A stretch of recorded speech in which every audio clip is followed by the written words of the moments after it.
Muchísimas gracias por la invitación, en todos los sentidos de la palabra, porque estamos ante una situación compleja que realmente amerita un análisis, sobre todo desde el punto de vista político, porque en muchos casos la cuestión de la militancia es lo que hace la diferencia en las definiciones que toman aquellos que votan leyes en contra del pueblo, ¿verdad? En este caso, me toca la parte de la oratoria, de darle un enfoque relacionado con el trabajo que hacemos las mujeres sobre todo, y en qué punto histórico estamos en este momento, después de 15 años de gobierno del Frente Amplio y una vez que estamos transitando un gobierno que viene en recorte de derechos a la máxima velocidad posible, que no reconoce esos avances que son derechos humanos fundamentales, que se han ido ganando con lucha y en la calle, y que también han sido parte de una propuesta programática que se ha puesto en marcha, que parecía que no tenía techo, pero ahora nos encontramos con que tiene retrocesos. Yendo al punto específico de la seguridad social y al punto de las mujeres, hay valoraciones que hay que hacer y hay que tenerlas en cuenta porque son muy importantes. ¿Qué hay que saber de las mujeres y del mundo del trabajo?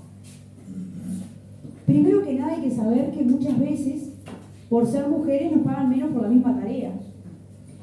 Y eso tiene una connotación de discriminación, si se quiere, pero también estamos inmersos en un mundo en el que ha ido cambiando culturalmente. La cosa es que el mundo cambia culturalmente, pero no a la velocidad que tal vez quisiéramos. Y en ese sentido, es que en los 15 años de gobierno progresista se logró una ley de delitos violentos y otra de violencia doméstica, que hablando en plata, una de ellas paga mucho menos que la otra. Entonces lo que se logró fue que el delito violento, por ejemplo, que paga más, el femicidio se incluya dentro de los delitos violentos y no de la ley de violencia doméstica. Eso ha sido un avance. Ahora hay que ver cómo nos paramos nosotros como mujeres para seguir defendiendo cuestiones. La ley 18.395, que no solamente flexibilizó el sistema jubilatorio y lo amplió, esa ley hizo 2 o 3 cosas puntuales e importantes. La primera, incluyó a unos 100.000 uruguayos y uruguayas, más que nada, que pudieran lograr la causal jubilatoria. Porque reconocerle un año de trabajo por cada hijo nacido vivo fue un logro de políticas enfocadas al género. Este proyecto lo que viene a proponer es que nos repartamos los hijos con los hombres. O sea que todo lo que nosotros ganamos en derechos con este proyecto, vamos a ir retrocede la sociedad entera, pero la mujer retrocede más, porque siempre hemos sido las menos privilegiadas. Entonces, una vez que conquistaste un derecho, tener que resignarte a perderlo, como que cuesta un poco, porque uno no lo visualiza por uno mismo, porque ya tiene una edad en la que más o menos tiene el aporte. Ahora, ¿qué le decimos a nuestras hijas? ¿Qué podemos esperar para nuestras nietas? ¿Cómo educamos a una población que se ha criado en un ambiente más que nada machista, que realmente tenemos que luchar por todos y por todas?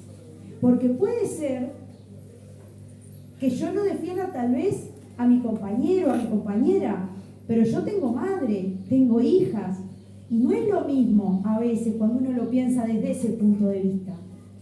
La comisión de expertos que trabajó para este trabajo para crear este borrador de recomendaciones y cuestiones que hacían el estudio diagnóstico de la situación de la seguridad social, tiene algunos puntos que son para resaltar. Primero, de 15 integrantes, solamente 4 fueron mujeres. Es una cosa que a eso le podemos agregar, si se quiere, que de 15 integrantes no había nadie con formación académica desde el punto de vista social. Teníamos economistas, teníamos de todo, pero no teníamos sociólogos, por ejemplo. ¿Por qué motivo podemos creer que una ley que sale de personas que son profesionales universitarios, con cabeza de ahorro en seguridad social, cuando es un derecho humano fundamental, puede ser buena para el pueblo, no hay forma. Lo otro es que se instalaron 8 subcomisiones de trabajo. Una de ellas abordó la temática de género y pensiones de sobrevivencia. O sea, de 8 comisiones, solamente una tuvo incidencia en las cuestiones de género, pero fue tan básica que no podemos hacer una ampliación tan grande porque en realidad, ya lo dije, esto viene de retroceso en derechos para las mujeres. Se realizaron 18 actividades para integrantes de la comisión especial, algunas fueron difundidas en la web y otras en redes sociales. De ellas, ninguna tuvo carácter específico de género. Ninguna. Entonces le preguntamos al colectivo feminista, a todos los colectivos, al intersocial y a todos los colectivos que hay en este país, ¿qué estamos haciendo al respecto de la seguridad social en términos de género? Muy poco, realmente muy poco. Recién ahora empiezan a surgir algunos intereses que nosotros tendríamos que abordar desde este punto de vista. También hubieron 34 eventos públicos previos y posteriores a la elaboración y la presentación del informe, pero en ninguno de ellos hubo exclusivamente un tema de género, ninguno. Se nombran como al pasar, pero no se tiene consideración específica. Bueno, en 83 audiencias que se recibieron de esta comisión de expertos, se recibieron solamente a 2 organizaciones sociales que tenían que ver con temas de género. Y Mujeres fue una y la Liga de Amas de Casa fue la otra. O sea que las intersociales todavía acá no aparecen. Habría un montón de cosas que decir sobre estas cuestiones, pero más que nada lo que hay que aprender es a leer entre líneas.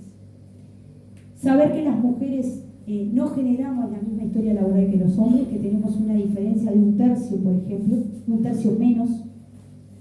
Trabajamos capaz que mucho más, porque trabajamos afuera de la casa, adentro de la casa, y en hogares monoparentales no quiero ni mencionarlo, ¿verdad? Y sin embargo, se generaron políticas también como la licencia por paternidad. Bueno, ahí tendríamos que poner el foco, en generar políticas públicas, no solamente de empleo digno, sino de defender a las mujeres que cuando están en edad de tener sus primeros hijos, les cuesta horrores mantener un trabajo privado, sobre todo.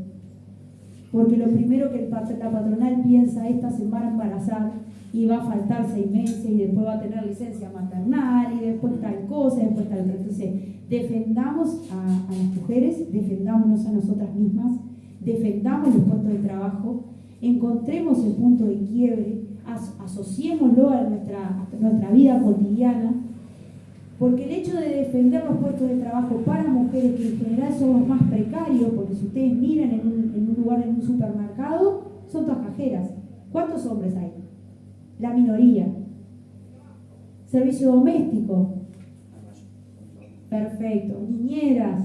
Todas esas tareas que de a poquito empiezan a hacer mella en la salud de las mujeres y pretenden que trabajen 5 años más, cuando han pasado toda la vida agachadas limpiando la mugre de otros. Realmente es lamentable que tengamos una sociedad tan poco solidaria, que desde el Poder Ejecutivo se salga en una conferencia de prensa de decir que esta ley es justa, solidaria, urgente y necesaria y no sé cuántas cosas más, cuando es todo lo contrario. Hay que tener claro cómo y en qué retrocedemos. No podemos darle a los hombres los mismos derechos que generamos para las mujeres por una cuestión de igualdad, porque no estaríamos siendo justos a la hora de mantener el relato que nosotros establecimos como un pacto social de defensa del género. ¿Por qué motivo?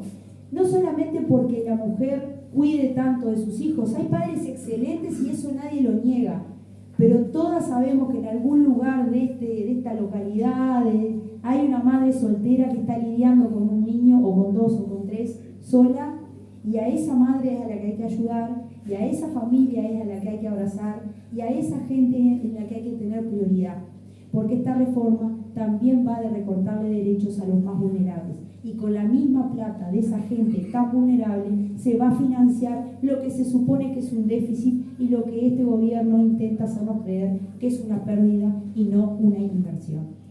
Así que muchas gracias, quedamos abiertos a preguntas y respuestas y le doy la palabra a Carlos, un compañero de representación de los trabajadores.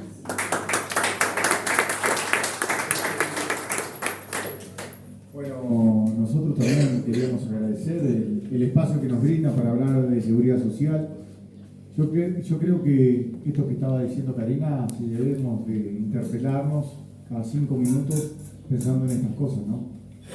Y sabiendo y analizando qué clase de políticas se están llevando a cabo hoy el Poder Ejecutivo de turno, ¿no? Que están todavía bien alineaditas y creo que es una matriz muy bien hecha, ¿no? Muy bien hecha según la ideología de clase. Por eso nosotros en este proyecto de ley, lo primero que queremos decir que es un proyecto de ley ideológico. Y es lucha de clase, le guste a quien le guste. Esto es lucha de clase. El primero que dijo que iba a gobernar para los ricos no fuimos nosotros. Y eso es lucha de clase. Por lo tanto, si vas a gobernar para los ricos, para los que más tienen, es normal que hagan un proyecto de ley de esto. El tema es qué estamos haciendo nosotros, dónde nos paramos nosotros. Ahí está la gran discusión y el gran análisis que hay que hacer. Porque en definitiva, nosotros tenemos que primero ver qué es la seguridad social para generar la cultura de seguridad social. Para generar una cultura de seguridad social, primero tenemos que saber que es un derecho humano fundamental la seguridad social, que es una herramienta de redistribución de la riqueza. Es decir, el que tiene más debería de aportar más para el que tiene menos y más necesita recibir más. Pero también es una herramienta en la cual disminuye la pobreza en los países.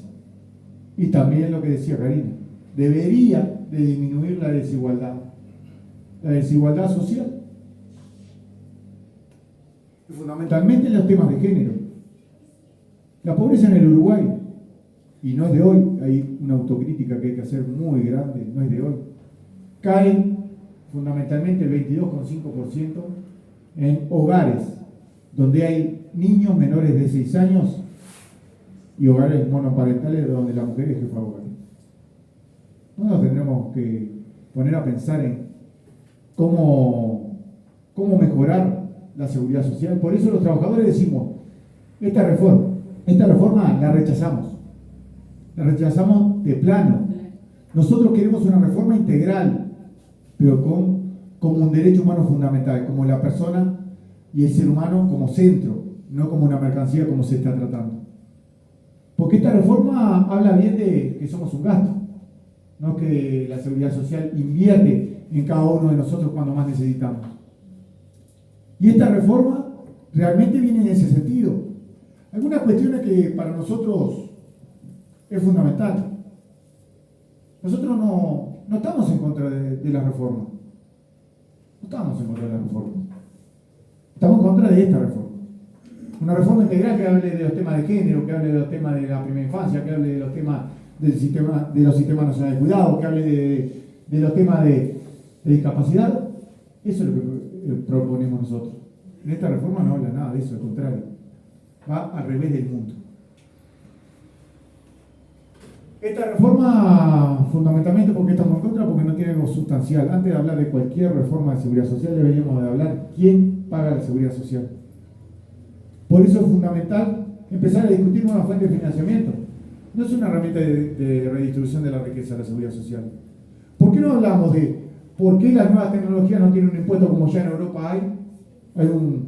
Hay una experiencia muy buena en Inglaterra, habría que leerla, pero también acá en Uruguay, en la Caja Bancaria, por ejemplo, hay una experiencia donde el 26% de la financiación del sistema es a consecuencia de la PCP, un impuesto a los activos de los bancos, porque en definitiva las nuevas tecnologías, los cajeros electrónicos, fueron quitando mano de obra.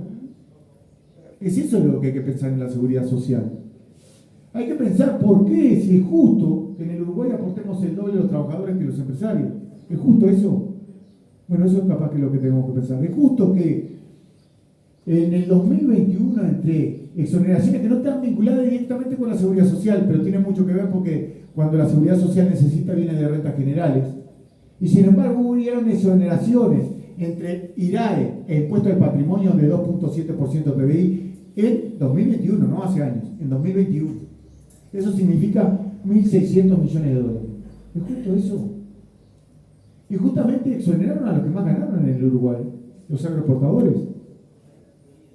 Es justo que hayan tantas exoneraciones en el BPS. Estamos hablando de más de una tercera parte de la asistencia financiera.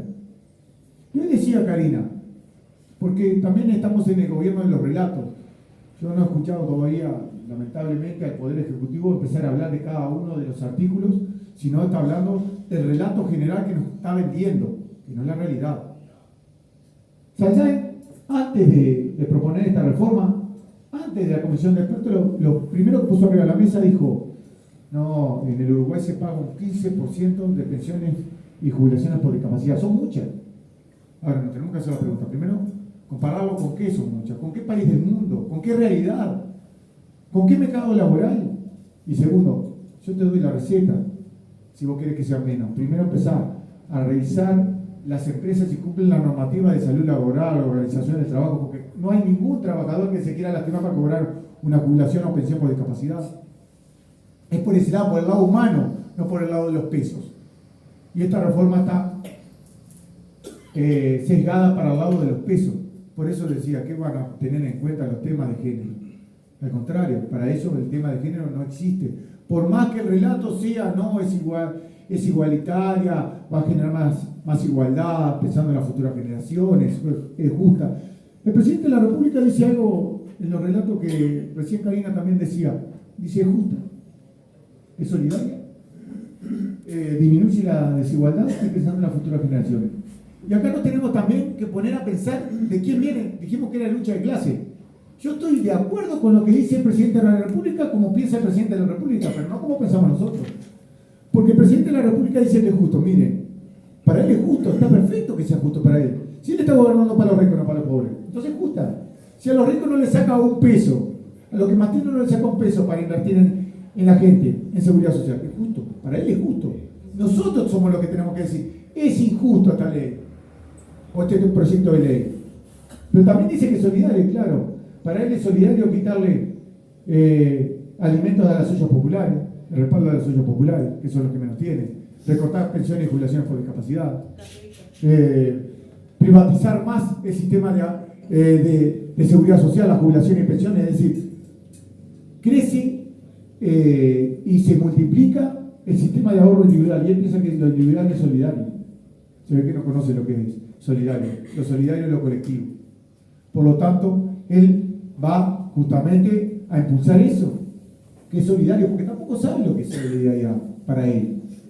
Pero también pensando en las futuras generaciones o pensando en la desigualdad. No voy a hablar de la desigualdad porque Karina dijo cosas que no están en el proyecto de ley y que justamente disminuirían la desigualdad, pero sin embargo no están, es decir, van en el sentido contrario. Pero hablan las futuras generaciones. Yo miren lo que le voy a decir. Está bien que piensen las futuras generaciones, que claro, ¿qué piensa el capital de nosotros los trabajadores? Que tenemos que ser los esclavos modernos. Vamos a trabajar más tiempo, 5 años más. Esto es lo que está diciendo. Vamos al trabajar 5 años más, vamos a tener más desgaste físico y psíquico. Por lo tanto, vamos a terminar viviendo menos, pero detrás de nosotros viene otro más para generarle plusvalía al capital. Pero a su vez, todavía nos van a pagar peores jubilaciones. Entonces, les sale el negocio redondo. ¿Y cómo piensan ellos? Por eso ellos van a decir que para ellos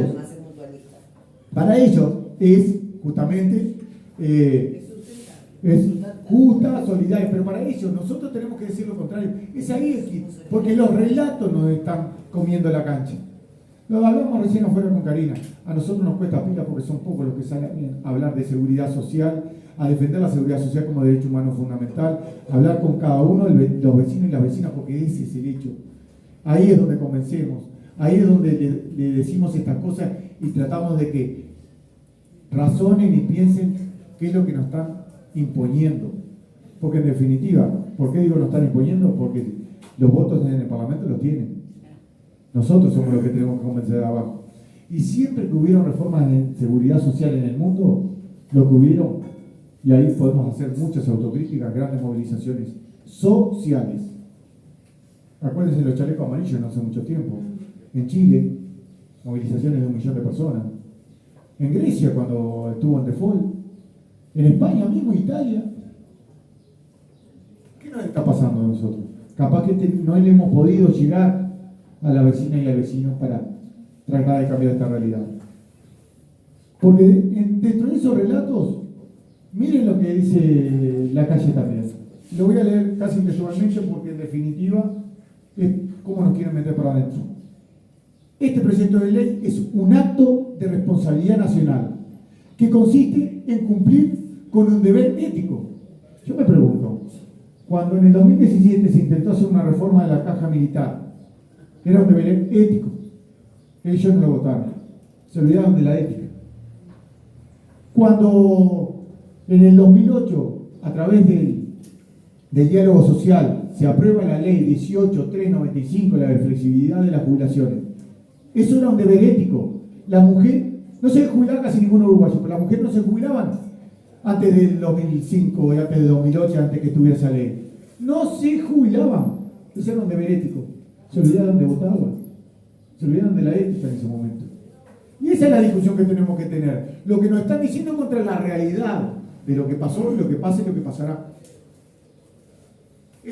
Esa ley, la 18.395, porque para mí fue la mejor ley en seguridad social de hace muchos años hasta acá, o por lo menos de la que conozco, si habrá tenido resultados que a partir del 2010 se jubiló el doble de personas en el Uruguay, pero históricamente se jubilan más mujeres que hombres.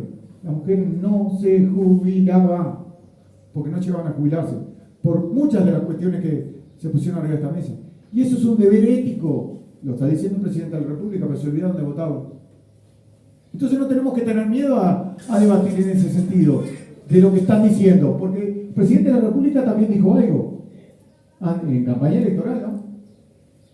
Dijo, en el tema de la reforma de la seguridad social no le voy a cambiar la realidad a los que hoy están trabajando. Los voy a incentivar para que se queden más tiempo. ¿Pasó eso? Que lea el proyecto de ley porque no dice eso el proyecto de ley. No está diciendo eso el proyecto de ley. Por lo tanto, también nos mintió en ese momento. Y eso es lo que tenemos que salir para afuera. Porque esto transversaliza. No importa qué partido político votemos, ¿sí? Esto transversaliza todo. No nos van a venir a preguntar si votaste el Partido Nacional, el Partido Colorado, Frente Amplio, para hacer cumplir esta reforma si es que se lleva a cabo. No nos van a preguntar. Por lo tanto, es con todas y todos. Con todas y todos. Con el vecino que votó, no importa qué. Hay que hacerle llegar esta realidad. Lo que dice el proyecto de ley, pero en definitiva lo que nos están queriendo decir contra lo que es realmente ese proyecto de ley, que en definitiva lo que hace es generar y aumentar las brechas de desigualdad, las brechas de género y las brechas de pobreza. Van a ver en el Uruguay, como ya lo está viendo lamentablemente, rico cada vez más rico y pobre cada vez más pobre. Y esta es la receta que están aplicando. Por eso tenemos que estar en contra. Pero no solo estar en contra y levantar la mano acá y estamos todos en contra. De la puerta para afuera tenemos que empezar a movernos para demostrarle o para convencer a la sociedad de que esto no es justo para el país, no es justo para ningún ser humano, no es justo para el pueblo. Y menos justo es para los que menos tienen. Porque en definitiva lo que hace este proyecto de ley es recortar derechos, recortar jubilaciones, recortar calidad de vida y aumentar la pobreza de fundamentalmente los que faltan acá, los jóvenes, muy pocos jóvenes, y a ellos fundamentalmente les va a caer el 100% de esta reforma si la aplican. Por lo tanto, sí tendremos que analizar y ver cómo le podemos llegar a las jóvenes y a los jóvenes. Así que nosotros dejamos abierta para la intervención. Muchas gracias y estamos para las preguntas.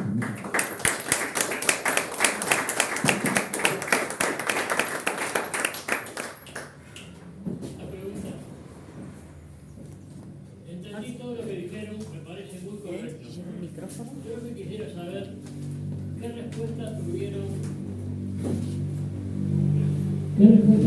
de los grupos políticos a los cuales supongo hicieron el mismo planteo. ¿Le explico la pregunta? Sí, claro. Esa.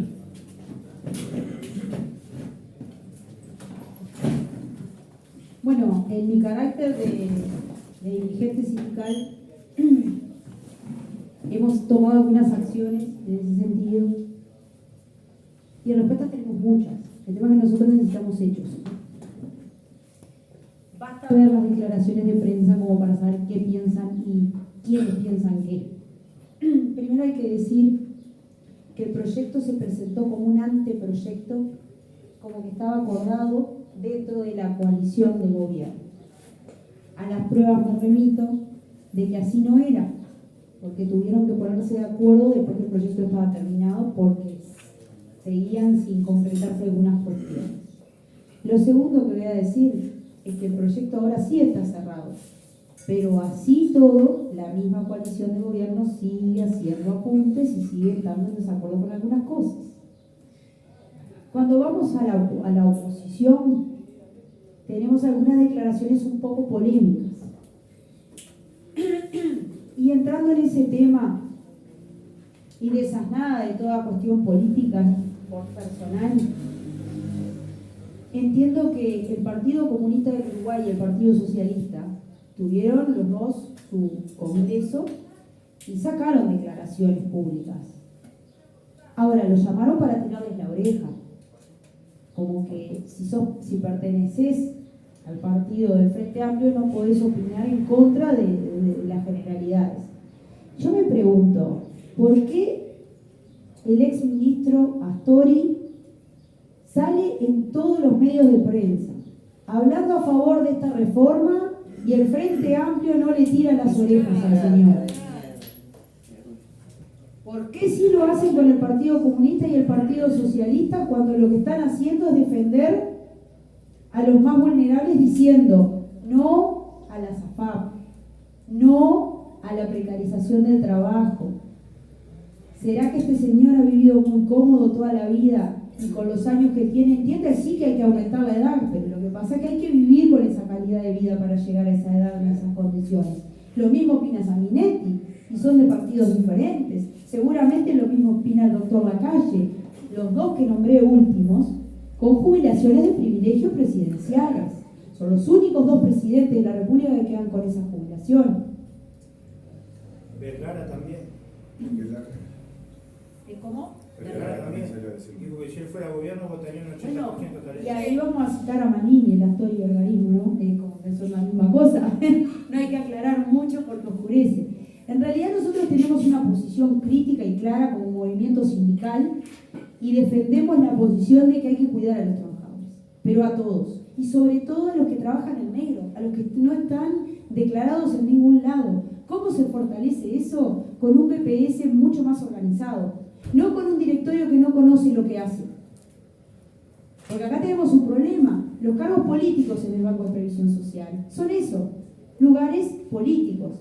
Y una cosa es que ocupe un cargo político, un funcionario de carrera del Banco de Previsión Social que toda la vida ha estado empapado en la seguridad social, a que venga gente de afuera que no tiene ni idea de la temática a plantear cuestiones irracionales, como por ejemplo haber bajado el costo de los lentes porque hablaban de que la ley decía solo que había que cubrir el costo de los cristales, y a la semana tuvieron que salir corriendo a votar otra resolución de directorio, la contrapartida para el armazón, porque se dieron cuenta que era antipopular y necesitaban que la gente todavía siguiera creyendo. Y claramente. Otra cosa que hicieron en políticas públicas, y hay que tenerlo claro, porque esto sí es político, esto sí es político partidario, y hay que decirlo claro y fuerte, porque así como dije que el delito violento y la violencia doméstica son pensiones que no existían y que se generaron a partir de leyes pro género, también hay que decir que se crearon otras prestaciones, ayudas especiales, cosas que antes no existían. Entonces, ahora venir a recortar con los que más necesitan es muy fácil. El tema es que hay que visibilizarlo. ¿Y desde qué lugar lo vamos a visibilizar? Si un trabajador gana 50.000 pesos nominales y la madre del hogar gana 20, no tiene derecho a la asignación familiar porque se pasa del tope. Sin embargo, una pareja de trabajadores que ganan 100.000 pesos, tienen derecho al plan de equidad del MIDES, porque se les sacó el tope a esa prestación. Y dicen que los gobiernos progresistas hicieron populismo con esas prestaciones. Que den el relato, pero que lo sostengan en los hechos, porque hoy están cobrando planes de equidad personas que no lo necesitan. Y cuando desde el BPS, en un escritorio, nosotros tramitamos esa prestación, sabemos que nos están mintiendo. Y pedimos una revisión al MIDES. Y el MIDES, como no tiene personal suficiente y no quieren que les cobren el costo político, porque en eso sí se van a dar cuenta, no van. Y lo siguen cobrando. Y después no se les genera un cobro indebido a esa persona que descaradamente le mintió a un funcionario público en una declaración jurada que es penada con 3 meses a 24 de cárcel. Y sin embargo en este país no pasa nada. Parece que ese artículo del 239 no vale nada. Yo le miento al Estado y si pasa, pasa. Yo recuerdo haber mandado muchas revisiones MIDES como trabajadora y se iba, se hacía la inspección y se cortaba la prestación. Y se acabó. ¿Por qué? Porque mentiste en una declaración jurada. Y agradecé que no te mando preso. Porque ese es el castigo de hacer una declaración jurada falsa. Y hoy por hoy esas cosas no se están visibilizando. Yo no digo que no corresponda, estoy diciendo todo lo contrario. Porque ya lo dije, hay muchos hogares monoparentales que necesitan de la ayuda del Estado. Pero justo anoche hablábamos de ese tema con unos compañeros de BPS, porque te juntás y no querés hablar de trabajo, pero ¿de qué terminás hablando? De trabajo. Y hablábamos del tema de qué difícil es que te dé otorgada un plan de equidad para una madre soltera que no tiene trabajo. Porque donde tenga lavarropa y calefón, ya te la deniega. Ahora, viene alguien que te miente, te dice que no tiene nada, vos lo ves parar en el auto en la puerta de la oficina y te le preguntás si tiene auto y te dice que no. Y vos tenés que poner lo que te dice. Y se la otorga y vos te vas para tu casa con una amargura, no por haberle dado el plan de equidad ese que no le correspondía, por habérselo negado a que capaz que está pasando hambre. Entonces, si tenemos que pensar en clave de sociedad, y lo que dijo Carlos está perfecto, acá no importa cuál sea el partido de gobierno. Acá lo que importa es que entendamos que la seguridad social tiene que ser una política a largo plazo, porque los efectos de la SAFAP los estamos viendo ahora, no los vimos en el 96. Y con esto va a pasar lo mismo, porque como la aplicación de esta ley arranca un 50% este sistema y un 50% el anterior, el 100% de aplicación se va a ver dentro de muchos años. Y como la revisión va a ser periódica, corremos el riesgo de que yo hoy, por ejemplo, me tengo que jubilar con 65. No entro dentro de los beneficiarios que podrían seguir jubilándose con menos edad. Pero cuando llegue a los 62, más o menos, que va a ser la próxima revisión, si llego, me van a decir que me voy a tener que ir a los 70 seguramente. Es que me voy a tener que jubilar con 70. O sea que ni siquiera tengo certeza de lo que va a pasar conmigo, que ya tengo toda la historia laboral completa para jubilarme hoy si quiero. ¿Dónde queda todo ese aporte que yo hice? ¿A dónde va? ¿Y por qué el BPS tampoco sale a fiscalizarlo? ¿Por qué va a las pequeñas empresas? Que vayan a las multinacionales, que ahí está la verdadera evasión. Que recorra lo que tiene que recorrer, porque saben que hay casas que no están declaradas y que son de capitalistas natos, que no han pagado un jornal al Zunca. El Zunca lo sabe y tiene que agarrar la changa igual porque tiene que comer. Pero en vez de pasarte 25 jornales porque trabajaste todo el mes, te pasan 8 o 10 para ver si pasa, pasa. Y lo que tampoco le dice este gobierno a la clase obrera de la construcción es cuáles son los requisitos para que no les aumenten la edad de jubilación. No le dice que tiene que tener unas condiciones de correlación de historia laboral consecutiva. No se lo dice, como no se lo dice al peón de campo tampoco. Tercerizado, bueno, ya hice otro tema. Bueno, no quiero monopolizar la palabra, gracias por la pregunta. ¿Puedo complementar una cosita? Sobre el tema que tú preguntabas, ¿sabes lo que pasa en los partidos políticos? Que muchas veces y esto que decía Karina, que uno sale a decir una cosa, otro hace otra declaración y no importa quién fue, el tema es que somos los que estamos acá y las bases somos los que tenemos que buscar de abajo hacia arriba para cambiar la realidad. Porque si no cambiamos las bases, nosotros estamos caminando en todos los comités de base del Frente Amplio diciendo esto mismo y nos hacemos cargo de que si las bases no cambian la realidad arriba, pueden tener otra perspectiva que no es la del territorio. Y ustedes conocen el territorio, conocen al vecino, a la vecina de primera mano. Arriba no lo conocen. No conocen lo que los puede perjudicar este anteproyecto de ley. Por lo tanto, pueden decir cualquier cosa. Recién decía Karina, puso varios ejemplos.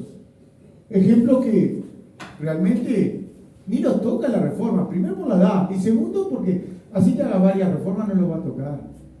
Siempre el más perjudicado en reformas regresivas de seguridad social es el que menos tiene. Por lo tanto, hay que preguntarle al que menos tiene si le parece bien que suceda esto. Porque nombraba a Sanguinetti, fue el segundo que salió después de Salday cuando estuvo el proyecto de ley arriba de la mesa, el anteproyecto de ley, perdón, arriba de la mesa. Y de forma payasesca salió a demostrar que él es ejemplo de demografía en el Uruguay. ¿Cuántos Sanguinetti hay en el Uruguay? No solo con esa jubilación de 500.000 pesos, sino con todos los negocios que tiene. Claro, si él desde antes de nacer hasta después de morirse va a tener una vida excelente, porque recuerden, la expectativa de vida depende de la calidad de vida que hayas tenido en toda tu vida, desde que naciste y fundamentalmente en los primeros 3 años por el desarrollo que tiene ese niño. Él no tuvo problema. A mí me pasó en un comité hace el 25 de agosto, que estábamos hablando con un compañero en una silla de ruedas. 8 meses esperando la prótesis, caminaba el compañero pero necesita una prótesis, 8 meses esperando la prótesis del MIDES, 8 meses, 30 veces fue al MIDES. Siempre hay un problema. ¿Saben la calidad de vida que perdió ese compañero? Pero aparte, ya perdió calidad de vida, pero aparte cuando le dé la prótesis para empezar a caminar de nuevo, tiene para bastante. Si hubiera sido Julio María Sanguinetti, al otro día se compraba la mejor prótesis que había en el mundo, porque tiene la cuestión económica. Y eso le hace que no pierda calidad de vida, que no pierda, es decir, que la expectativa de vida sea superior a la de cualquiera de nosotros. Capaz que muchos de nosotros llegamos a la edad de Sanguinetti, pero vamos a ser contados. ¿Y cómo llegamos? Pero vamos a ser contados con los dedos. Sin embargo, la gente que tiene más plata va a tener una calidad de vida superior, por lo tanto va a llegar mucho más fácilmente a una expectativa de vida de muchos años. Hay un estudio de Chile, de Santiago de Chile, donde tomaron, y voy a traer, en realidad era un barrio VIP y un barrio pobre de Santiago de Chile, pero allá en Montevideo me corrigieron y me dijeron, de Avenida Italia, uno para el sur y otro para el norte, más o menos lo mismo, es decir, ahí está la diferencia. ¿Saben cuánto es la diferencia de expectativa de vida? 18 años. Entonces cualquiera de nosotros puede vivir perfectamente 18 años menos que Sanguinetti. Y eso es lo que hay que tomar en cuenta. Es los relatos que nos ponen arriba de la mesa. Y todos estos elementos que ponía recién Karina hablan del financiamiento y de cómo se gestiona. Y creo que ese también es un punto. Pero cómo se gestiona todo el sistema de seguridad social. Porque no me parece injusto que la misma caja militar tenga un problema en sí mismo dentro de la caja militar, aparte de comparado con el sistema que hay de jubilación de privilegio. Pero ¿a usted le parece justo que un jubilado militar, soldado raso, tenga que salir al mercado laboral porque no tiene más remedio porque la jubilación es peor que la del BPS? Tiene que salir de vuelta al mercado laboral porque no vive. Sin embargo, el oficial para arriba tienen unas jubilaciones de privilegio, como dice un amigo, son ganancias, ya no son jubilaciones, son ganancias. ¿Está bien eso? Bueno, eso es lo que tenemos que discutir.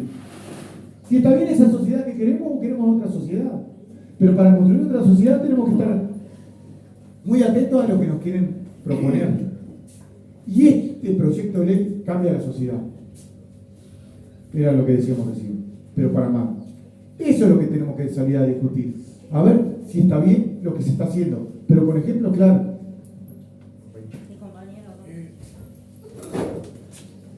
¿Puedo pasar a compartir? Sí.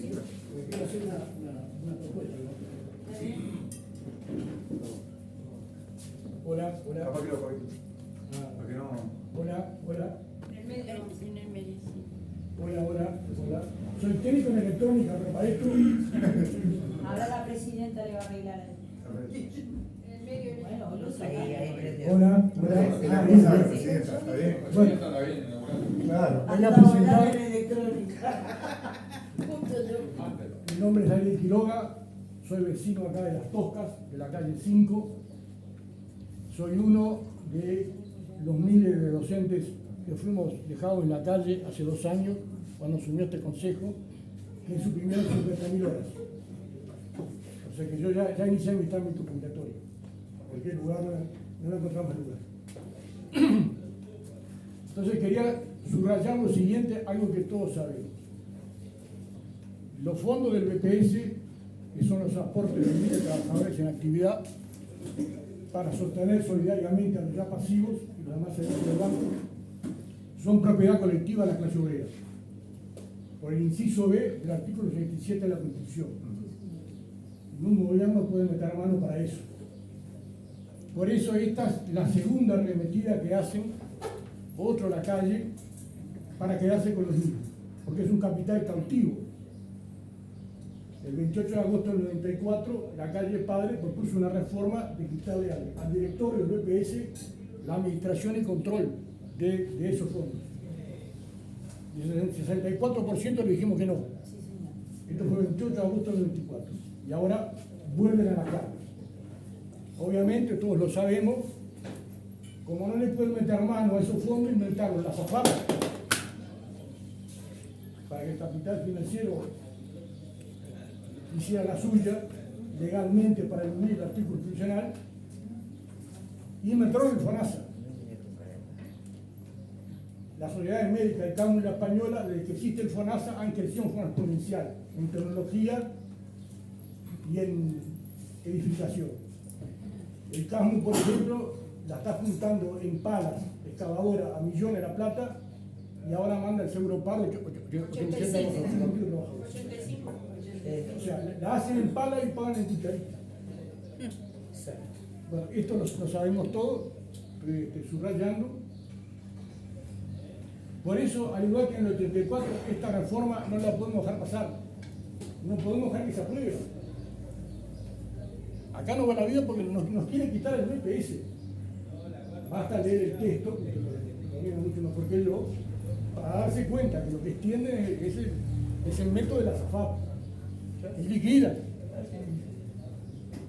Bueno, esta vez lo hicieron mejor, porque la vez pasada dijeron claramente que había que modificar el artículo 67. Ahora, con el artículo 393 de la LUC, empezaron diciendo que había que reformar la seguridad social. El anteproyecto es una reforma jubilatoria, como se ve en el PCMT. Es una reforma jubilatoria, no es una seguridad social. Bueno. Además dicen la necesaria reforma de la seguridad social. ¿Y quiénes son ellos para decir que es necesario reformar la seguridad social? Porque además cuando hablamos de reforma, hablamos de cosas distintas. No le vemos la reforma de que hablan ellos que la que hablamos nosotros. Y los trabajadores tienen un proyecto de reforma ya, que es el que aprobó el Consejo del PCNT, el proyecto alternativo de ATSS. Si ellos quieren reforma, bueno, que empiecen por sacar la SAFAP y que empiecen por reordenar el FONASA. En Inglaterra y en Francia, si yo me atiendo en una ciudad médica, le cobran al BPS de Francia y de Inglaterra mi atención médica. Pero el mes que viene, si no bueno, le cobran. Y acá es al revés. Acá cobran todos los meses. Como dijo una compañera también del BPS, Marita Rodríguez, ¿dónde va la plata que el BPS le da a la SAFAP? ¿Dónde va la plata que el BPS le da a las sociedades médicas? Por el FONASA. Entonces nosotros no podemos dejar pasar. Entonces tenemos ese proyecto. Ahora, discúlpenme el atrevimiento o la osadía que tengo yo, o la audacia. No faltan 6 meses para votar este proyecto. Ya está en el Parlamento. Compañero, acá estamos todos en contra de esta reforma.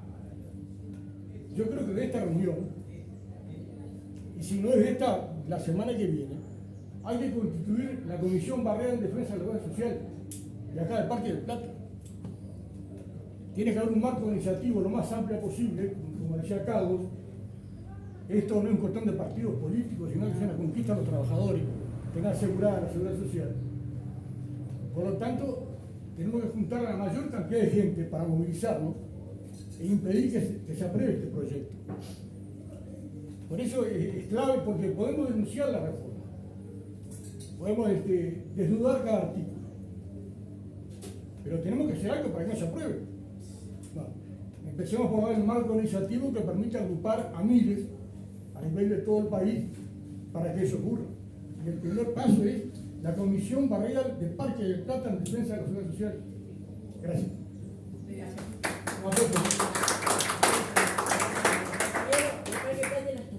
Ah, sí, por ¿Alguna otra pregunta? Bueno, en relación a lo que dice el compañero, sí, no te paso. Hace una semana se aprobó en el PIT-CNT un paro por la seguridad social. Y también con Carlos afuera hablábamos del tema.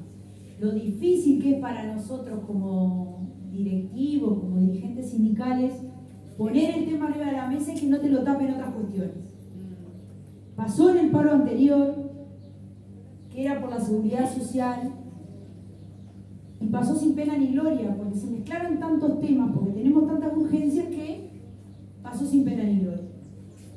Ahora va a haber nuevamente un paro, que aparentemente es por la seguridad social solamente, y esperamos que la militancia acompañe en la calle como debe ser, que todos los sindicatos adhieran a esta medida. Y lo que usted dice es cierto, ATCS ha hecho un movimiento, si se quiere, paralelo, sin desconocer el mandato del Congreso del PIT-CNT. ¿Por qué? Porque del Congreso salió justamente una resolución que habla de la defensa irrestricta de la seguridad social. Y dentro de esos puntos, el fundamental es la eliminación de la azafata. En ese marco y en esos documentos que usted menciona, habla claramente del problema y cómo se solucionaría si hubiese sido pensado, como decía Carlos, desde el ser humano como persona y no en pesos. El único compromiso que ATCS puede asumir es el de seguir trabajando por ese camino. Los demás que estén escuchando y que sepan de qué estamos hablando sabrán juzgar si ese es el camino o no, pero por lo menos lo que primero tenemos que hacer es dar la discusión. Y yo creo que ahora sí, recién estamos tomando conciencia de la situación y vamos por ese camino. Como trabajadores sindicalizados seguimos apostando por esos caminos de diálogo y de discusión, pero sobre todo de lucha. Porque justamente lo que hay que hacer es atarlas a todas. Porque de otra manera no vamos a salir adelante. Hay que dejar de defender los pequeños territorios, unificarnos en la lucha como eran en años anteriores, que el movimiento obrero era uno solo. Dejemos de sectorizar y entendamos que en esto nos va a quedar.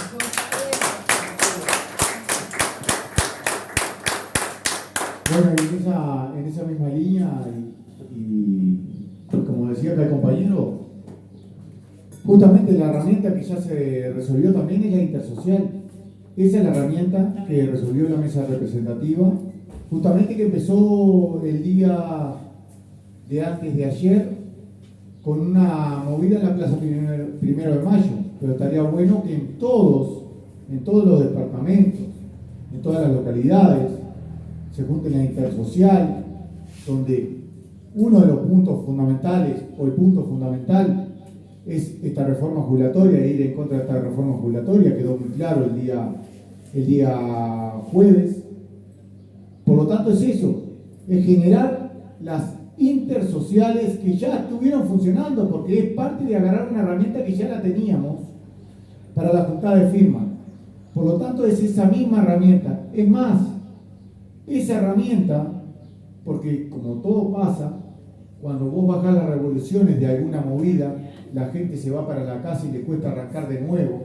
No deberíamos haber bajado los brazos dejamos mucho tiempo entre la juntada de firmas y estas movidas. Pero en definitiva es eso, organizarnos atrás de la intersocial, donde el Frente Amplio no debe ir como Frente Amplio, deben ir como militantes, cada uno y cada uno, porque recordemos que en esas intersociales van a haber de todos los partidos políticos, como ya pasó con la intersocial y la juntada de firmas, y ese es el propósito final, justamente movilizarnos y estar atentos a todas las movidas que se hagan y hacer estas charlas, pero aparte, esas intersociales, usar el mismo esquema que usamos con la juntada de firmas, ir a golpearle la casa a cada una y a cada uno, porque la gente, no todo el mundo tiene ese afán de militante, de salir a una movilización. Hay muchas y muchos que se quedan en la casa mirando la televisión y hablando de esos relatos que hablábamos recién, esos relatos que te entran por un oído 1, 2, 3, 5, 10 veces y terminas repitiéndolo, porque es lamentable, pero a veces nos pasa que están los mismos compañeros nuestros, en nuestros lugares de trabajo, nos dicen: ¿cuándo empieza esto de los 65 años? ¿De qué hablan? ¿Qué tienen que decir? Primero hay que frenar esto. Hay que frenarlo. Ya no hagas de hecho algo que no es así. Porque cuando se habla del aumento de la edad de retiro, y acá voy a tirar 3 o 4 cuestiones. Una pregunta a los que escribieron este anteproyecto de ley. ¿Estudiaron algo que es fundamental para el sistema de seguridad social, el mercado laboral uruguayo? Ellos saben que el 28,8% de los menores de 25 años no accede al mercado laboral. Si vos aumentás la edad de retiro con seguridad, se le va a hacer más difícil. Y hablamos recién con Karina, y sí, se van a hacer formales a los 35, 30, 35 años, claro. Van a entrar a la economía formal para ver si se pueden jubilar, porque quién sabe. Pero aparte, ¿no se dieron cuenta que en el mercado laboral uruguayo, para un empresario, una persona de 55 años es vieja? Es muy difícil que la tomen. Imagínense quedarse sin laburo a los 61, 62 años, ¿qué pasa? Y mire, es muy sencillo, o va al mercado informal, es decir, están destruyendo el sistema de seguridad social. Porque vas al mercado informal o directamente te van a tener que bancar tus hijos y tus nietos. Por lo tanto, si te bancan tus hijos y tus nietos, ¿qué pasa? Se reduce el ingreso del hogar, van a ser hogares más pobres en el futuro. Eso se analizó para ser tan frío y decir: hay que aumentar la edad de retiro porque vivimos más. No funciona así. Bueno, esa cuestión es la que decimos que nosotros que hay que discutir. Y eso es lo que tenemos que discutir con el vecino y la vecina, porque acá decían: a varios no nos tocan porque estamos jubilados o estamos próximos a. Pero le toca a sus hijos y a sus nietos. La UNASPU sale con la misma bandera y ya está en la intersocial trabajando de la misma manera, porque si bien a ellos no los toca, va a tocar a sus hijos, a sus nietos, a su familia y al pueblo en general. También hablamos, eso es solidaridad. Y eso es solidaridad, lo que no sabe que es el presidente de la República, eso es solidaridad. No importa que me toque o no me toque. Tengo que defender algo que sea justo para las futuras generaciones, porque muchos pueden ser hijos nuestros o hijas nuestras. Entonces eso, y plantearnos todos atrás de algo que en realidad une al pueblo. Si hay algo que une al pueblo y que descarta o no importa de qué partido político sos, es la seguridad social, que transversaliza todo, porque ahí está todo. Bueno, esa es la bandera que hay que agarrar y generar la cultura de seguridad social, que es lo que venimos hablando sistemáticamente. Que no sea tampoco una golondrina esto. Que estamos hablando hoy de seguridad social, lo hablamos afuera. Los sindicatos hoy hablan de seguridad social porque está la reforma. ¿Cuántos sindicatos hablan de seguridad social como uno de los primeros puntos? Tenemos que hacernos la crítica, pero en la familia, ¿cuántos hablamos y cuántos defendemos la seguridad social? Tenemos que generar una cultura de seguridad social, porque si no, esto va a ser una golondrina. Hoy capaz que zafamos de esto, pero mañana, no importa quién gobierne, viene de vuelta la golondrina a posarse en el nido y de vuelta el mismo tema y de vuelta volvemos a hablar de lo mismo. Sin embargo, si conocemos de lo que estamos hablando, la realidad va a ser otra. La realidad va a ser otra.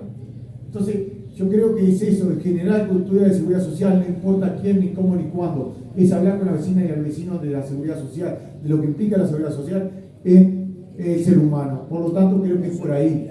La seguridad social tiene que ir eliminando la desigualdad y la brecha de género, tiene que ir eliminándola, pero acá no hay ninguna propuesta. Bueno, empecemos a generar propuestas.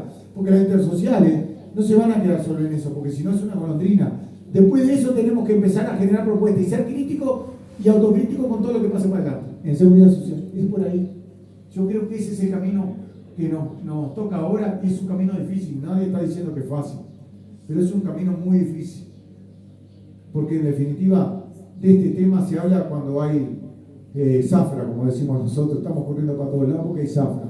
Y no debería ser así. Todos deberíamos saber lo que estamos hablando.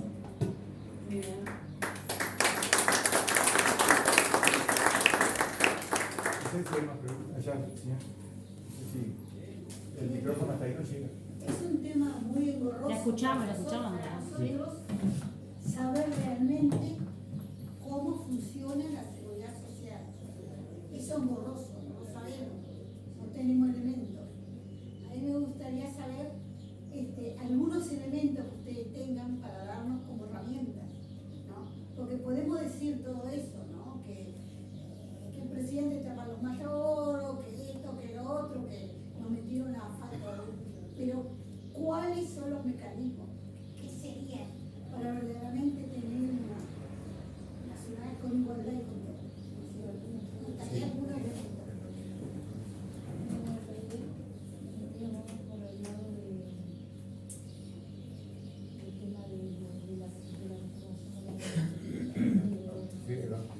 Bueno, justamente lo que tenemos que tener son argumentos, ¿no? Argumentos sólidos, porque justamente lo que precisamos fue ir a conversar con el vecino. Porque aparte, si le vamos con el tema de la intersocial, capaz que el vecino estuvo en la intersocial y quería ir por toda la luz y dice, ¿por qué no le pusieron los artículos que eliminaban a la función de expertos, no? Porque a TCC me quedó medio con la sangre, con el ojo herido ahí en eso, y realmente nos molestó bastante. Y de hecho, si bien somos orgánicos y nos adherimos a la juntada de firmas, no estuvimos conformes.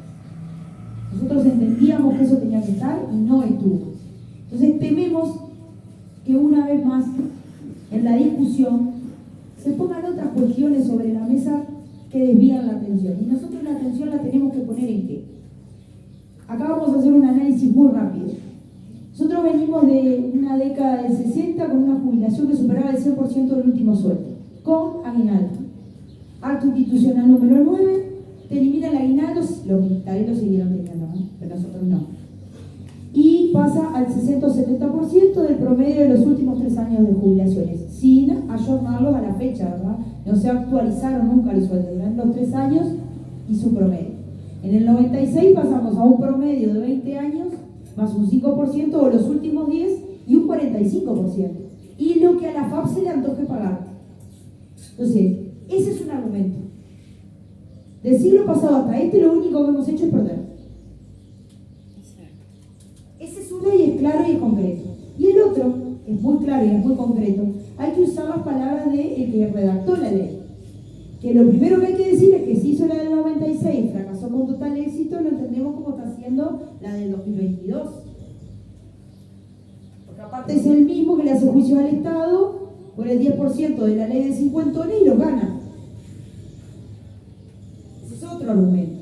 Y un tercer argumento que es contundente es si yo me jubilo a los 60 años con 30 años de trabajo, con 15.750 por BPS, y ponerle 1.000 pesos por la FAP, ¿con cuánto me jubilo? Con 16.750. En el peor de los escenarios, a mí me van a aumentar 1.000 pesos por año.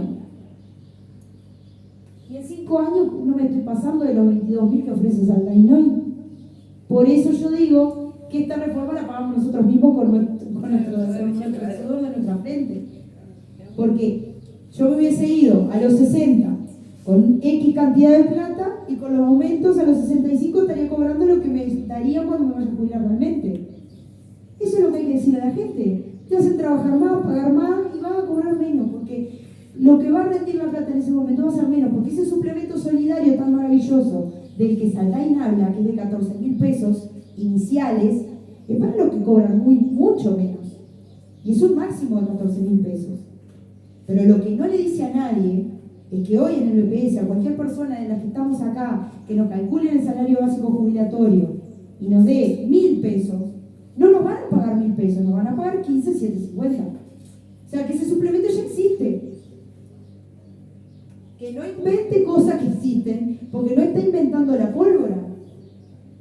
Eso es lo que hay que decirle a la gente. Eso ya existe. Y no lo inventamos los trabajadores, es algo que ya viene de atrás.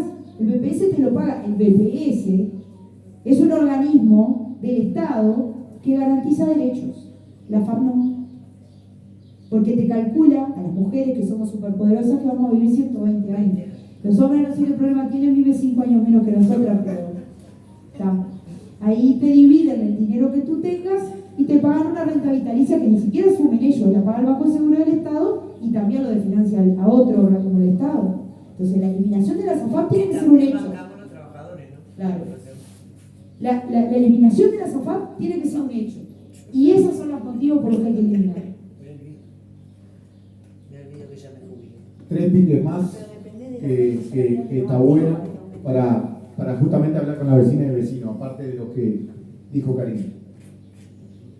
Saldain dice que en esta reforma no van a poner ningún impuesto, ¿no? No le van a poner ningún impuesto, voy a corregir yo, a los ricos. Nos ponen un impuesto a nosotros. ¿Sabían que en esta reforma vieron la tarjeta de débito? Que antes teníamos el 4%, se nos volaron 2, que parece que eso no fue un impuesto. Los otros 2 no los vamos a tener más. Porque en esta reforma, ese 2%, cuando vayamos a cobrar con la tarjeta de débito, va a ir directamente a nuestra cuenta de ahorro individual privado para subvencionar esa cuenta, porque como fracasó en el mundo el sistema de ahorro individual privado, de alguna manera lo quieren hacer que crezca. Ahora, crece a espalda de los trabajadores, de todos nosotros, de la sociedad. Por lo tanto, nos están poniendo un impuesto al consumo. Es decir, cada vez que vas a consumir te están poniendo un impuesto del 1%, aparte de todo lo que tienen. Y acá yo quiero hablar de quién financia el sistema de seguridad social. ¿Saben quién financia el sistema de seguridad social? Nosotros. El 100%. Y le voy a explicar por qué. El 15% ya lo aportamos nosotros, ¿no? Los trabajadores aportan el 15%. 7 puntos de IVA, consumidor final, nosotros nuevamente. Porque las empresas no pagan el IVA, porque lo descuentan. Y falta un 7,5% que debe ser aporte patronal. Es parte de la plusvalía que generamos nosotros, por lo tanto la pagamos nosotros, porque en la cuenta de la empresa ya está que en vez de aportar el trabajador, un 15% aporta un 22,5% porque sale de nuestro trabajo, por lo tanto sale todo el aporte de la seguridad social de nosotros. Porque si no, para que no salga tiene que haber un impuesto a lo que tienen. Impuesto a lo que tienen. Porque si no hay un impuesto a lo que tienen, que ya lo ganaron y ya lo tienen guardado, que también salió de nosotros, no existe que los empresarios aporten. Porque en realidad buscan o bajarnos el salario para ellos poder pagar ese 7,5% que sale de nosotros mismos, o ya lo ponen en la cuenta general, en vez de cobrarte tal producto 10 pesos te lo cobro un 7,5 más porque ya directamente lo pagamos nosotros. Entonces, eso tenemos que saber. Nosotros queremos otro esquema tributario para la seguridad social, que pague más el que tiene más, porque si no, en definitiva, sigue pagando el trabajador. Eso es un punto bueno de resolverlo y de hablarlo con la gente, porque en definitiva nos están poniendo un impuesto y nosotros queremos otra cosa. Otra manera de contribuir o de reforma tributaria, que haya una reforma tributaria para cambiar la realidad. Otra cuestión. Acá cuando nosotros decimos recortan los derechos, recortan el derecho a la pensión de viudez. Lo mejor, es decir, no llegaron a un acuerdo, en el que decía Karina, en el anteproyecto de ley, lo reformaron, sigue siendo malo. A las mujeres hoy en día, con 40 años de edad, tienen pensión de por vida. A partir de este proyecto de ley van a tener un año, una diferencia bastante grande. Cuando recién dijimos, ¿saben dónde cae la pobreza? En los hogares donde hay niños menores de 6 años o mujeres jefa de hogar, es decir, en contra. Es decir, van por un camino al revés de lo que tendría que hacer la seguridad social. Eso también hay que preguntarle a la vecina, ¿a vos te parece bien que te recorten el derecho a la pensión de viudez? Una cuestión de género importantísima. Eso hay que hablarlo. Eso es un pique. Pero aparte preguntarle si está bien que nos castiguen por vivir más, porque en definitiva lo que están diciendo el argumento es como vivimos más, lo vamos a hacer vivir más tiempo, es decir, trabajar más y lastimarse más. ¿Está bien que nos castiguen por eso? Nos están castigando. Y lo que hace el proyecto de ley es castigarnos. Entonces también es un argumento. Y aparte, romper lo que dijo Saldaña. Nosotros hicimos los cálculos finos. A ver si es cierto que con ese pilar solidario y ese suplemento solidario hay mejores jubilaciones. Más del 50% de las futuras jubilaciones realmente van a cobrar mucho menos. La gran mayoría de los trabajadores y trabajadoras uruguayos van a cobrar mucho menos jubilaciones y pensiones. Es mentira que se va a cobrar más. Porque en definitiva, miren, les voy a hacer un ejemplo. En las proyecciones que hicieron ellos, dicen, en el 2070, porque las proyecciones de seguridad social se hacen. Chao, Karina. No estamos viendo. Gracias.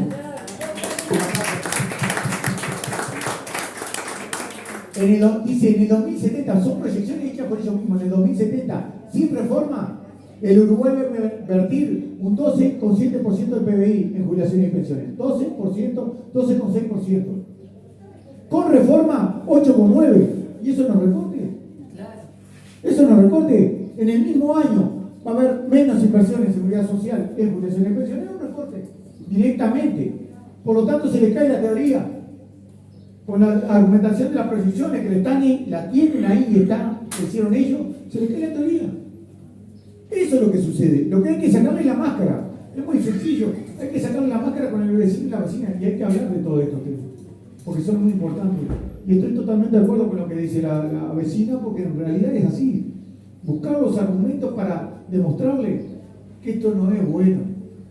Pero menos bueno, miren, nosotros sacamos la cuenta, nosotros no, soy un atrevido. Nuestro economista sacó la cuenta. Y esto parece mentira. Para que se dé lo que dice Saldaña, tiene que gobernar por 50 años el Partido Nacional, así nos baja salario, nos baja jubilaciones, ahí sí puede darse los resultados que dice, porque cuanto más te bajan las jubilaciones y pensiones, cuando te vas a jubilar por este proyecto que hicieron, sí puede ser que te dé un poquito más. Pero es la única manera, tiene que gobernar el Partido Nacional y bajándote jubilaciones y pensiones. Por lo tanto, es macabro. Entonces, eso es un argumento lógico. ¿Qué puede hacer este gobierno con este proyecto de ley cuando ya te bajó jubilaciones y pensiones? Esto no puede decir que es justo. Porque ya te bajaron las jubilaciones y pensiones. Porque yo no creo que sea justo que en plena pandemia ganen más los que más tienen, sin embargo, la gente muriéndose de hambre. Y fue el único país, o el país del mundo que aportó, que invirtió menos en la población en plena pandemia. Ya con esos argumentos, demostrando esos argumentos, sabés que para adelante va a ser lo mismo, porque la receta es la misma. Porque, en definitiva, un argumento bien claro es: esta reforma vuelve a poner los impuestos a los trabajadores, pero no le pone un impuesto al capital. Y con eso ya se sabe quién paga la reforma.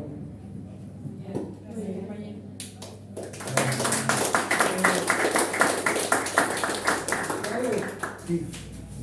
Por el lugar que ocupás, estás más que obligado a repetir 10.000 veces lo que acabas de aclarar. Que la puerta patronal no existe, está en el bolsillo del trabajador. Por eso es un error plantear aumentar la puerta patronal. ¿Quién le aumenta? No doy nombre.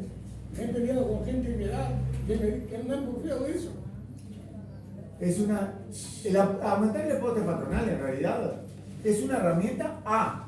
Ahora, yo quisiera que viviéramos en un mundo socialista, en una sociedad, bueno, pero ya. Pero es mejor aumentar el aporte patronal, porque ustedes sabían que, y mirá esto, el aporte patronal, y para hablar exclusivamente del aporte patronal, miren estos números, será complejo. Todos los patrones supuestamente deberían de aportar un 7,5%. El kiosquito de la esquina aporta el 7,5%. ¿Saben cuánto aporta el sector rural? Un 1,92%. 4 veces menos. No aportan todos los patrones.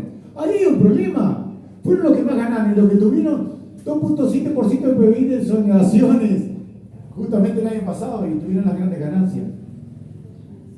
Eso es. Cambiar la matriz, por eso yo planteé, cambiar la matriz. Una reforma tributaria progresiva, una reforma tributaria progresiva es lo que cambia todo esto. Pero ellos nos quieren hacer hablar, es decir, nos llevan al barro a hablar de la edad de retiro. Mira, para hablar de la edad de retiro, de la prestación y todo eso, no toques nada. Primero vamos a discutir el financiamiento. A ver si quieren discutir. Ese es por ahí. Primero hay que discutir quién se lleva la torta, quién paga la seguridad social. Porque la política del derrame que dijeron hace mucho tiempo, se ve que las ollas son muy altas porque todavía no ha derramado. Se ha llenado, pero no ha derramado. Se ve que cada vez le ponen un bordecito más porque, en definitiva, sigue subiendo el Producto Bruto Interno. Y cuando dijeron compañeros, ¿cuándo la AMI? Es eso. Entonces, justamente, la reforma tiene que ser una reforma tributaria. Y sí, quizás el aumento del aporte patronal, capaz que ni debería ser. Debería ser un fito, y ni tampoco el personal. Debería ser un fito o otro impuesto a la ganancia que es vinculado a la seguridad social, que subvencione todo el sistema para después poder hacer algo mucho más avanzado, que es la renta básica. La renta básica. Para llegar a una renta básica no falta mucho, porque el Uruguay tiene buena cobertura. Ahora se la van a sacar un poquito, pero tiene buena cobertura. Entonces, tampoco es tan difícil llegar ahí. Y cuando hablan y a mí esto me molesta cuando se habla de los contributivos y no contributivos. Algunos tenemos derecho a seguridad social porque es el derecho contributivo y derecho no contributivo. Es mentira eso. Todos contribuimos. ¿Por qué? Porque algunos tenemos contribución directa del salario y otros cuando vamos a comprar por los 7 puntos de IVA contribuimos a la seguridad social. Es una contribución indirecta. Todos contribuimos a la seguridad social. Lo que pasa es que esas pequeñas palabras te cambian la realidad de lo que estamos discutiendo. En realidad todos aportamos a la seguridad social, directa o indirectamente. Por lo tanto, debemos apoderarnos de eso y decir, si todos aportamos, ¿por qué me vas a hacer esto? Es por ahí. Yo creo que es por ahí. Lo de aporte sí es una de las tantas herramientas que hay. Hay herramientas que se pueden ir a buscar mucho más lejos allá y quién sabe si vamos a llegar. En este momento, capaz que se puede ver otra cosa. Pero siempre que la seguridad social no se desfinancie. Porque en definitiva, está bien que sea un impuesto que después va vinculado al trabajador y está bien, o al consumo, porque te aumentan no te disminuyen el salario, te aumentan el producto, como pasa en un montón de lados, pero eso en el sistema capitalista es así. El tema es que lo que nosotros tenemos que pelear por eso, porque las arcas de la seguridad social sean cada vez más grandes y que aporte más el que tiene más. Vieron que yo dije el que tiene, no es el que gana, porque todos dicen el que gana, no es el que gana, es el que tiene más. Sí. Buenas tardes, antes que nada, felicitarlos por la actividad que están haciendo. Perdón, ayer la niña de acá, cerca del municipio, estaban en pleno festejo y justo coincidió con el horario. Soy integrante del MONDE, mi nombre es Lorena Jesús y bueno, también espectacular que haya invitado a Karina y mismo esta actividad en este comité de base se viene replicando en varios comités de base del Frente Amplio. Y bueno, invitarlos a todos a integrar el MONDE, ni que hablar como Frente Amplio estaría genial, porque obviamente que sería un alcance de llegar a más gente por el tema del proyecto alternativo de ATCS, que creo que en gran parte viene en la misma línea. Bueno, como bien saben, como lo debe haber dicho recién Karina, el tema de que pensamos llevar un plebiscito para el 2024, en el cual vamos a estar recolectando firmas. Queremos a fin de este año ya para derogar toda la SAFAP, que es una de los vértices, de lo más importante y el planteo más importante que tenemos. Nosotros actualmente en Maldonado tenemos al compañero Daniel Villar, que es vicepresidente de ATCS, que es de también del Frente Amplio, y que bueno, viene haciendo un trabajo muy impresionante allá, y que bueno, esperemos que también acá en Canelones se replique y contar también con el apoyo de ustedes, porque en definitiva, como decimos, esto trasciende a todos y nos debería interesar a todos, independientemente del partido o bueno, si estamos jubilados, si somos jóvenes, si somos niños, o sea, realmente es un tema muy importante. Y bueno, no, realmente muy bien eso, felicitarlos más. Apoyo ahí a la moción del compañero de Ariel de formar acá. Estaría muy bueno formar una comisión barrial en defensa de la seguridad social y que bueno, que lleve adelante también el proyecto. ¿Qué significa la sigla MONDES, Movimiento en Defensa de la Seguridad Social, que está encabezado por ATCS, o sea, el sindicato ATCS, que bueno, el proyecto alternativo que ellos presentaron y que presentaron también ante el CNT es el que en estos momentos se están divulgando en todos los lugares posibles.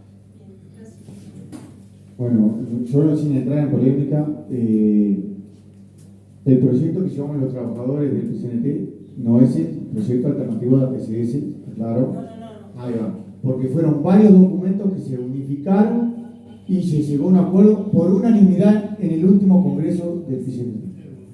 Por unanimidad, por eso. Cada uno le pondrá algo que quiera, se hará propio de lo que quieran, pero en realidad el documento que hay arriba de la mesa de los trabajadores, yo tengo que decir esto, es el de los trabajadores del PCNT. Y el PCNT resolvió hacer la misma tarea, que no es que vayan contrapuestas, porque en definitiva tendría que ser esta agrupación que están formando, de estar dentro de la intersocial, porque lo resolvió la mesa por unanimidad, y está TCS también en la mesa, y por eso la herramienta es la intersocial. Y el documento es el del PCNT, que tiene parte yo te puedo decir, tiene parte de ahí, parte del ZUNCA, parte del equipo de representación de los trabajadores, tienen varios documentos, eran 8 documentos, parte de la Comisión de Discapacidad del PCNT, no me quiero olvidar de ninguno porque me pueden llegar a pegar, parte de la Comisión de Género del PCNT, eran 8 documentos, ya vieron que me voy a olvidar de 3, así que si alguno hay acá que le pido disculpas, pero en definitiva estuvimos varios meses trabajando en ese documento y salió por unanimidad, como no sale todo en los congresos del PCNT, pero este de Seguridad Social, y ese es el documento que hay. Y es del PCNT, capaz que si ATCS está promocionando otro, está bien, pero va a ser muy parecido a este con seguridad, porque ellos votaron, están en la mesa y votaron en esa cuestión.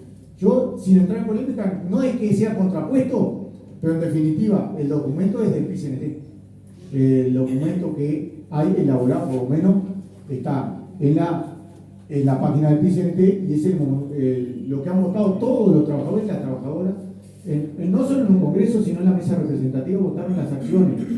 Y ahí sí podemos hacer muchas autocríticas, y una de las autocríticas, que la voy a hacer, la voy a seguir haciendo en todos los lugares, es que nos estamos moviendo poco los trabajadores en seguridad social, y algo que decía Karina es real. A veces nosotros, como movimiento sindical, creo que pasa en un país solo. Yo por lo menos estuve con los compañeros que la seguridad social es el primer punto. Hoy yo lo dije hace un ratito, la seguridad social hoy es el primer punto porque estamos en el momento de la seguridad social. Pero si no voy a decir. Siempre está esa la condición de trabajo. Y estamos hablando con Karina, es muy difícil esto porque si fuera en España hubiera sido mucho más fácil. ¿Saben cuál es el punto? Yo fui a un curso de formación y estaban en la negociación colectiva. El primer punto era la seguridad social y después venían condiciones de trabajo, salario, pero el primero era la seguridad social. Está mucho más avanzado porque hay cultura de seguridad social. Y eso es cultura de seguridad social. No importa que lleva la bandera, la seguridad social tiene que estar en la cancha. Y ahí es donde está la discusión. Esa es la discusión. Si tuviéramos cultura de seguridad social, capaz que no estaríamos corriendo para todos lados. Está Karina por un lado, nosotros por otro y otro por otro, diciendo más o menos lo mismo, para tratar de generar la cultura de seguridad social, que es muy difícil. Porque, en definitiva, si no la conocemos, no vamos a defender lo que no conocemos. Así que era eso para argumentar. Gracias.